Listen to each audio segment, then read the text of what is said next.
இயக்குனர் கே. சங்கர் ஒரே நேரத்தில் சிவாஜியை வைத்து ஆலயமணி படத்தை காலை முதல் மதியம் வரை வாகினி ஸ்டுடியோவிலும், எம்ஜிஆரை வைத்து பணத்தோட்டம் படத்தை மதியம் முதல் இரவு வரை சத்யா ஸ்டுடியோவிலும் இயக்கிக் கொண்டிருந்தார்.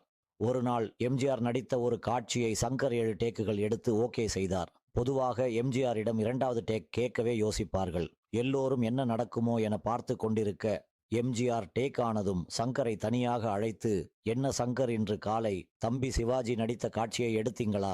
என கேட்க, "ஆமாம், மிக சிறப்பாக நடித்தார்" என பதில் வந்தது சங்கரிடமிருந்து. உடனே எம்ஜிஆர், "சங்கர், தம்பி சிவாஜி உலகத்திலேயே மிக சிறந்த நடிகர்.